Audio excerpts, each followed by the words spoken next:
Bongkar jangan tak bongkar, bongkar sampai terlunde. Ulas jangan malu-malu, biar semua orang tahu, bongkar sampai terlunde. Petang ini, Najib menerima berita yang paling menyedihkan dalam seluruh pembicaraannya. Apabila rupa-rupanya mahkamah pernah menolak Peguam Diraja mewakili perayu di Malaysia. Dan yang lebih menyayat hati lagi adalah Peguam Diraja yang dimohon oleh Najib, yaitu Jonathan James Laidlaw, untuk mewakilinya tidak akan diluluskan secara otomatis tanpa mengambil kira beberapa syarat, biarpun betapa baiknya kelayakannya. Hari ini aku nak kongsi dengan kamu semua.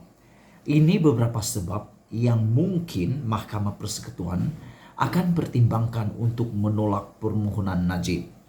Kerana rupa-rupanya dalam kes mahkamah di Malaysia, Mahkamah Persekutuan pernah menolak seorang peguam diraja England untuk mewakili perayu, ditolak oleh Mahkamah Malaysia atau Mahkamah Persekutuan.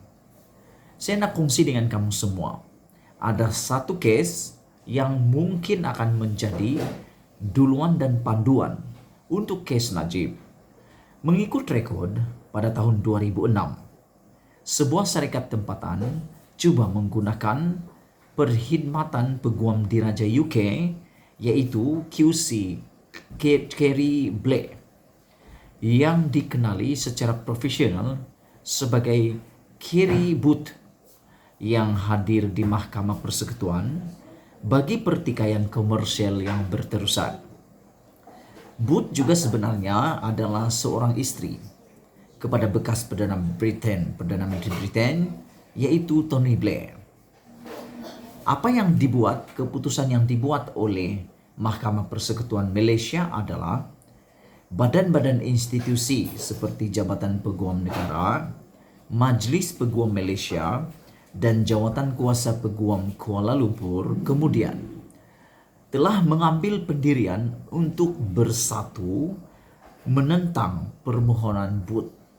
Bermaksud Mahkamah Persekutuan dan semua badan institusi kehakiman yang ada di negara kita seperti Peguam Negara, Majlis Peguam Malaysia, dan Jawatan Kuasa Peguam Kuala Lumpur telah menolak permohonan Booth untuk mewakili perayu. Walaupun mahkamah sebenarnya telah mengiktiraf kelayakan Booth sebagai QC terkemuka yang telah mengkhusus dalam undang-undang komersial, mahkamah juga bertanya, ini yang paling penting untuk kamu tahu.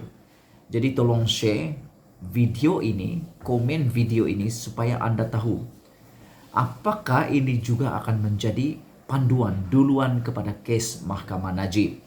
Yaitu, Mahkamah bertanya bagaimana Booth akan dapat membantu kes itu kerana dia tidak terlibat semasa peringkat perbicaraan.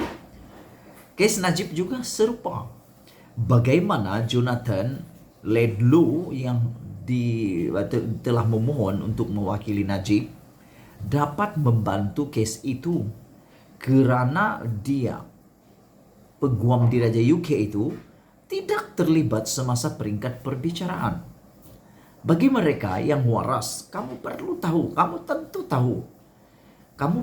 tentu setuju bagaimana peguam itu dapat membantu dalam kes itu sedangkan dia tidak ada dalam semua proses perbicaraan daripada peringkat awal sampai peringkat akhir. Sehinggalah kerayuan di mahkamah rayuan. Jadi bagaimana peguam tersebut dapat membantu? Pada pendapat saya, betul. Dia tidak berada dalam peringkat perbicaraan itu.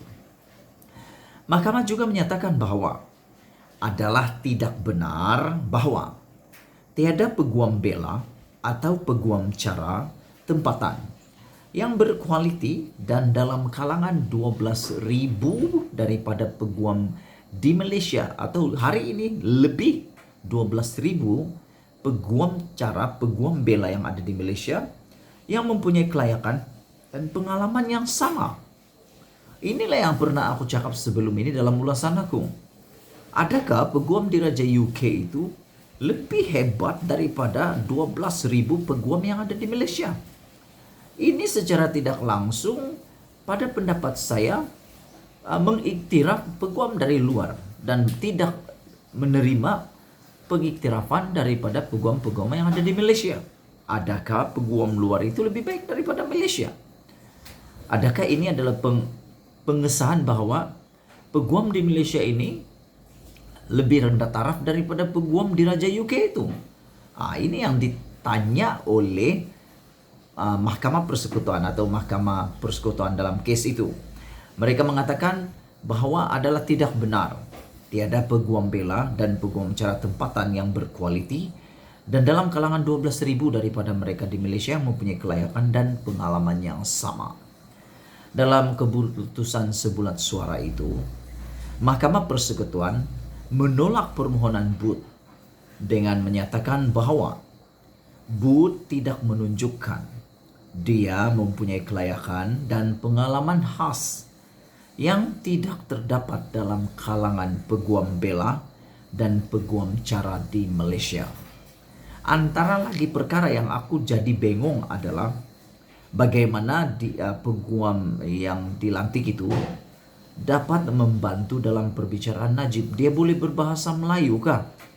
Itu persoalannya. Karena orang yang boleh berbahasa Melayu direct to the point berbanding yang ditranslate saja, aku pikir yang direct to the point itu lebih baik. Melayunya lebih baik. Dan aku pikir caranya rupa-rupanya begini. Sesiapa peguam di Raja UK yang membantu Najib itu perlu memberitahu Mahkamah Persekutuan kenapa beliau lebih layak berbanding peguam-peguam yang ada di Malaysia. Adakah dia mempunyai kehebatan lebih baik daripada peguam di Malaysia?